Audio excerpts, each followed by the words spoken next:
নমস্কার বন্ধুরা, আমার ওয়ার্ল্ডে আপনাদের সবাইকে স্বাগত।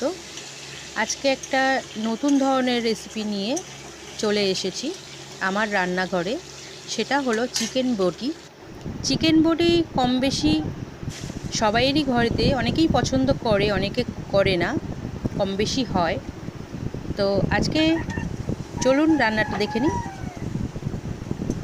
আলুগুলোকে আগে ভাজা করে নিয়েছিলাম, তারপর তেল গরম করে তেলের মধ্যে পেঁয়াজগুলোকে লাল লাল করে ভেজে নিয়েছি। পেঁয়াজ ভাজা হয়ে গেলে তার মধ্যে টমেটো এবং আদা, রসুন, পেঁয়াজ এবং কাঁচা লঙ্কা একসঙ্গে পেস্ট করা দিয়ে ভালো করে কষিয়ে নেব আদা রসুনের গন্ধটা যতক্ষণ না যায়। এর মধ্যে যেহেতু কাঁচা লঙ্কা বাটা দেওয়া আছে, সেই জন্য আমি কাশ্মীরি কালার ইউজ করেছি এবং অল্প পরিমাণে গুঁড়ো ঝাল দিয়েছি।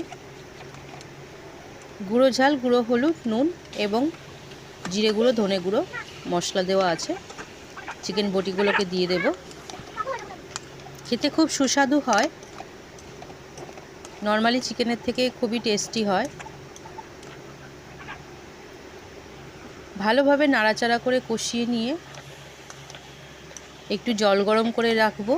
সেই জলটা, ফুটন্ত জলটা তরকারির মধ্যে দিয়ে দেব। কষানো হয়ে গেলে হালকা নাড়াচাড়া করে আলুগুলোকেও দিয়ে দিয়েছি, দিয়ে একসঙ্গে ভালোভাবে কষাতে থাকবো।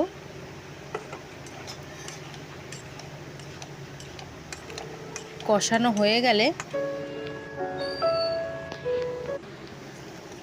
হয়ে গেলে জল দিয়ে ভালো করে ফুটিয়ে সমস্ত কিছু সিদ্ধ হয়ে গেলে আমার চিকেন বটি রান্নার রেসিপি রেডি।